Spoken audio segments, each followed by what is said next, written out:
안녕하십니까. BOA 모닝뉴스입니다. 미국 국방부가 한국 정부의 한일 군사정보보호협정 파기 결정에 대해 한일 양국이 입장차를 조속히 해결하길 권한다며 정보 공유의 중요성을 거듭 상기시켰습니다. 일본 외무성은 한국 정부가 현재 안보 환경에 대해 완전히 오판했다며 매우 유감이라고 밝혔습니다. 첫 소식 오택성 기자가 보도합니다. 한국의 한일 군사정보보호협정 종료 결정 이후 미국 국방부는 한국과 일본이 입장차를 해결하기 위해 협력할 것을 권고한다고 밝혔습니다. 데이비드 이스트번 국방부 대변인은 22일 VOA의 관련 질문에 이같이 답하면서 한일 양국이 신속히 그렇게 할 수 있기를 희망한다고 말했습니다.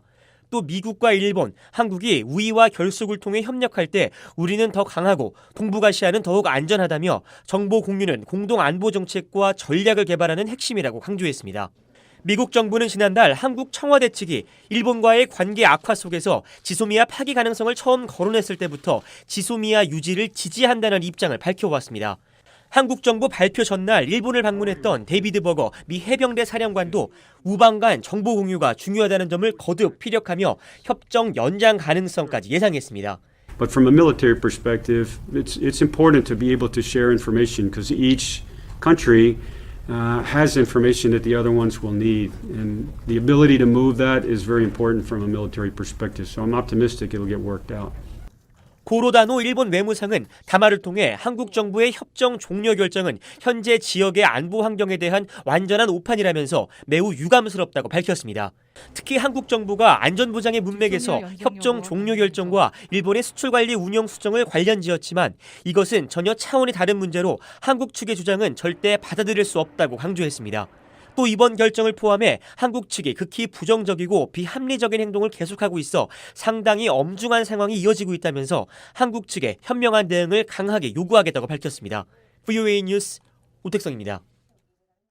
이에 앞서 한국 정부는 북한의 핵미사일 도발에 따라 2016년 체결한 한일 군사정보보호협정을 종료하기로 결정했습니다.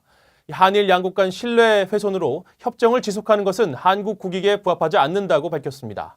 서울에서 한상미 기자가 보도합니다. 한국 청와대는 22일 오후 NSC 국가안전보장회의 상임위원회를 연 뒤 김유군 국가안전보장회의 사무차장을 통해 한일 군사정보보호협정을 연장하지 않기로 결정했다고 밝혔습니다.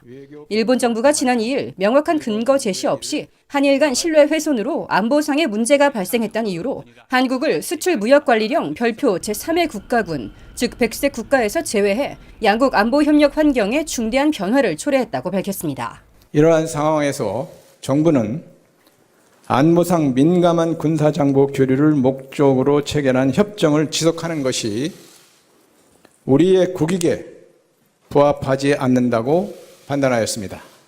김 차장은 협정 연장 여부 결정 시한인 24일 전까지 이 결정을 외교 경로를 통해 일본 측에 전달할 예정이라고 덧붙였습니다. 앞서 청와대는 이날 오후 3시부터 정의용 국가안보실장 주재로 국가안전보장회의 상임위원회를 열어 협정 연장 여부를 논의했습니다. 청와대 관계자는 문재인 대통령이 상임위원회 결정을 보고받고 약 1시간가량 토론을 진행한 뒤 이를 재가했다고 설명했습니다.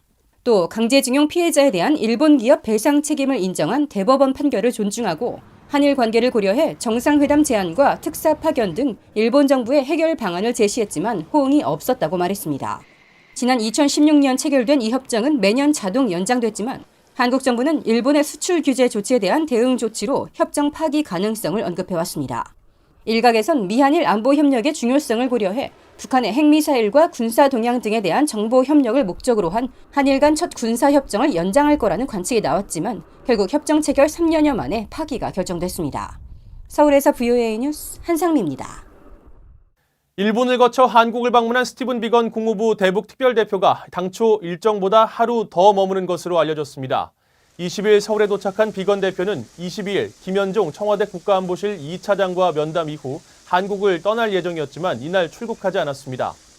비건 대표의 정확한 출국 연장 이유는 알려지지 않은 가운데 김현종 2차장은 비건 면담 직후 미북 간 대화가 곧 전개될 것 같다는 느낌을 받았다고 밝혔습니다. 일각에서는 비건 대표가 북한 측과 실무협상 재개와 관련해 판문점에서 접촉할 가능성이 제기된 가운데 앞서 전날 미 국무부 대변인은 비건 대표의 추가 회담이나 다른 곳을 방문할지 여부에 대해 발표할 것이 없다고 말했습니다. 마크 에스퍼 미 국방장관은 북한의 김정은 위원장을 신뢰하지 않는다며 미북 간 검증할 수 있는 비핵화 합의를 강조했습니다. 에스퍼 장관은 21일 미국 폭스뉴스와의 인터뷰에서 김정은 위원장을 믿느냐는 질문에 그렇지 않다고 대답했습니다. 그러면서 이런 사안은 명백히 양국 간 검증 가능한 합의가 준비돼야 한다고 밝혔습니다. 에스퍼 장관은 이어 북한이 핵을 포기할 것으로 보느냐는 질문에 전문가들은 아마 그렇지 않을 것이라고 하겠지만 지켜보자고 말했습니다. 또 과거 소련이 붕괴할 것이라고 전혀 생각하지 못했지만 실제로 붕괴했다면서 북한의 비핵화도 가능할 수 있음을 시사한 뒤 자신이 2017년 말 트럼프 행정부에 들어왔을 당시만 해도 미북 간 전쟁 분위기였지만 이제는 외교적인 길로 들어섰다고 말했습니다. 미 국방부가 북한 미사일 위협 등에 대비해 보잉사와 진행 중이던 요격 미사일 신형 탄두 개발 사업을 22일부로 취소한다고 밝혔습니다. 사업 취소를 결정한 이유는 신형 탄두의 설계상 문제가 중대하며 이 문제를 수정하기에는 비용이 너무 많이 소요되기 때문이라고 미 국방부는 설명했습니다. 그러나 구체적인 기술적 문제가 무엇인지에 대해서는 언급하지 않았습니다. 미 국방부는 당초 미국을 겨냥한 북한의 대륙간 탄도미사일 ICBM 등에 대응해 더 신뢰할 수 있는 요격 탄두를 재설계할 것을 보잉 측에 의뢰했으며 이를 위해 지금까지 12억 달러, 1조 4천억 원 이상이 투입된 것으로 알려졌습니다. 평양에 베네수엘라 대사관이 개설되면서 40년 전 북한의 강제 수용소를 전 세계에 처음 폭로한 베네수엘라인이 새삼 주목받고 있습니다. 인권단체들은 북한 수용소에 7년간 수감됐던 알리 라메다 씨의 수기가 북한 인권운동의 미랄이 됐다고 지적합니다. 김영권 기자가 취재했습니다. 지난 1979년 7월 AP통신과 뉴욕타임스는 북한의 강제 수용소 실태를 폭로하는 베네수엘라 시인의 수기가 사상 처음으로 출간됐다며 수용소에 6년 넘게 수감되었다 1974년에 석방된 알리 라메다 씨를 소개했습니다. 라메다 씨는 국제인권단체 앰너스티 인터내셔널의 지원으로 펴낸 수기에서 기아와 고문, 구타, 강제 노동으로 혹사당했던 사리원 수용소의 실상을 자세히 전했습니다. 공산주의 시인이었던 라메다 씨는 평소 흠모하던 북한 정부의 초청으로 1966년 평양에 도착해 김일성 주석의 강연 등 선전물을 스페인어로 번역하는 일을 했습니다.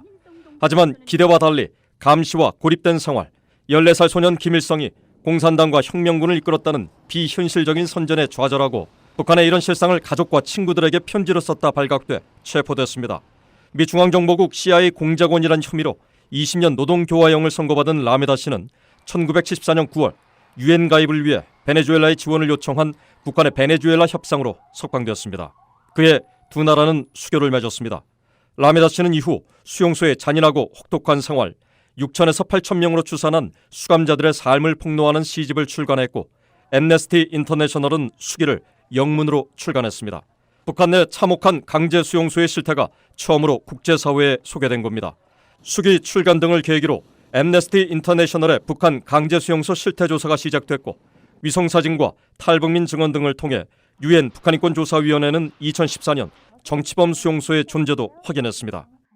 북한인권시민연합의 윤현희 이사장님이 이제 한국 앰네스티 지부를 이끌고 계실 때에 그 책을 입수하시고 이제 북한인권운동에 깃발을 들자라고 하셨던. 북한은 현재 베네수엘라의 경제 파탄과 반정부 시위에도 불구하고 마두로 좌파 정부를 적극 지지하고 있고 마두로 정부도 유엔에서 핵과 인권 문제에 대한 북한 정부의 입장을 옹호해왔습니다. BA 뉴스 김영권입니다. 일본 방위성이 북한 선박의 환적 행위에 대한 감시를 강화한다면서 함정과 항공기를 이용한 캐나다, 호주와의 협력 계획을 공개했습니다. 일본 방위성은 22일 방위성 홈페이지를 통해 8월 하순부터 캐나다 해군 호위함인 오타와함이 북한의 선박 환적 등 불법 활동에 대해 동중국해를 포함한 인근 해역에서 경계 감시 활동을 벌일 것이라고 밝혔습니다. 이는 지난해 이후 세 번째 캐나다 함정의 감시 활동이라고 덧붙여 설명했습니다. 이어 호주는 다음 달 초부터 주일미군 가네다 공군기지를 거점으로 항공기를 이용한 대북 불법 환적 경계 감시 활동에 들어가며 이는 유엔의 군사지휘협정에 기반한 활동으로 지난해 이후 5번째라고 설명했습니다.